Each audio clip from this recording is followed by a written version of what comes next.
니콘 디지털 시대 2000년대 1999년에는 최초의 실용적 디지털 SLR-인 디원을 내놓으며 보도사진계에서 인기의 정점을 찍었다.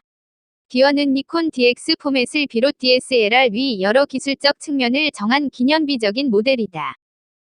물론 디지털에서의 최초는 아니었고 오늘날의 기준으로 보면 여러 불편사항들이 있지만 충분히 실사용할 수 있는 수준으로 많은 문제점을 해결한 최초의 실용적인 DSLR이었던 것이다. 필름을 본사로 보내 현상 후 쓸 수 있는 쪽과 디지털로 바로 송고하는 쪽은 보도 속도에서 비교가 되지 않았기 때문에 당시 사진기자들의 어깨띠는 그야말로 니콘의 물결을 이루게 되었다. 이렇듯 디지털의 대응도 빨랐던 니콘이지만 그 다음 플래그십 모델을 실기하면서 그 위상을 한순간에 잃어버리게 된다. 니콘 디원의 성공 이후 캐논이 야심차게 내놓은 1D는 디원을 크게 상회하는 성능을 가지고 있었다. 많은 렌즈와 주변 장비를 구입한 언론사들로서는 다시 비용 지출을 감수하며 캐논으로 넘어가기보다 니콘의 후속기를 보고 결정하겠다는 생각으로 기다리고 있었다. 수년 후에 발매된 DEH는 캐논 1D에도 성능이 크게 미달하는 망작이었던 것이다. 게다가 캐논이 언론사에 니콘 장비를 되사주는 마케팅을 실시하였는데 이것이 결정타였다. 그 결과 거의 모든 언론사가 캐논으로 넘어가게 되었고 이렇게 한 번 바뀐 마운트는 비슷비슷한 성능인 채로는 바뀌지 않으므로 니콘은 D3가 나올 때까지 10년 가까이 길고 어두운 터널을 걷게 된다. 플래그십에서 밀려버리자 중급기와 보급기에서의 싸움도 쉽지 않았다.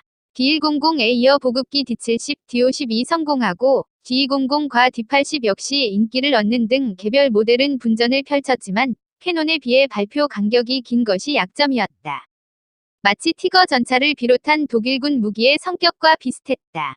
더구나 2000년대에 캐논은 또 다른 이점을 가지고 있었는데 EF 마운트로 전환한 후 고급 렌즈를 먼저 현대적인 컴퓨터 설계로 리뉴얼하였다.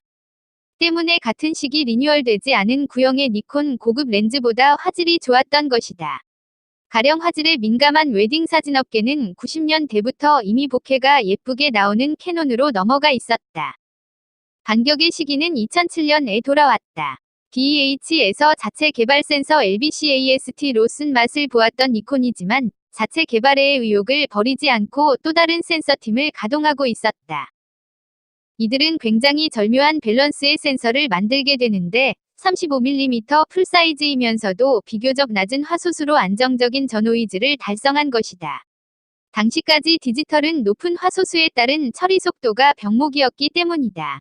플래그십은 화소수가 낮지만 연사 속도가 빠른 보도용 카메라와 연사는 느리지만 화소수가 높은 스튜디오용 카메라로 이분되고 있었다.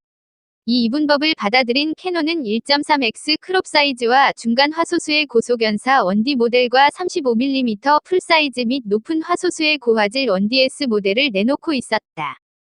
이분법을 받아들인 캐논은 1.3x 크롭 사이즈와 중간 화소수의 고속연사 1D 모델과 35mm 풀사이즈 및 높은 화소수의 고화질 1DS 모델을 내놓고 있었다. 즉 센서를 35mm 풀사이즈로 하는 한 화소가 많아져 보도사진에 쓸 만큼 고속연사가 나오지 않는다는 것이 당연시되고 있었다.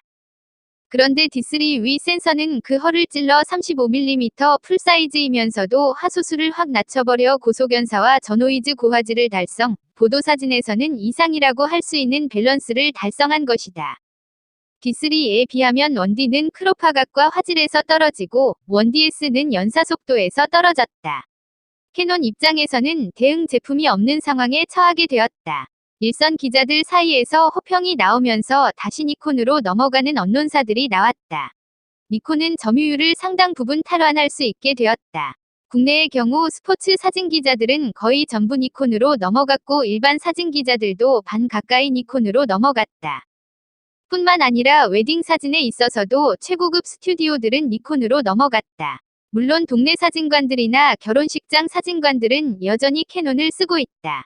디지털이 어느 정도 일반화되기 시작한 시기에 DSLR을 구입한 곳들이고 기변의 필요성이 적기 때문이다. 다만 최고급 웨딩 사진에서 선호도는 한일 차이도 조금 있는데 일본은 우치다 사진관 등이 여전히 캐논을 쓰고 있는 것으로 보인다. 중급기 시장에서도 D300은 플래그십에 맞먹는 고성능을 집어넣어 히트를 쳤다. 캐논의 두 자릿수 바디는 가격을 좀 더 낮추는 수밖에 없었는데 그럼에도 불구하고 시장에서는 D302 더 우위를 가져갔다.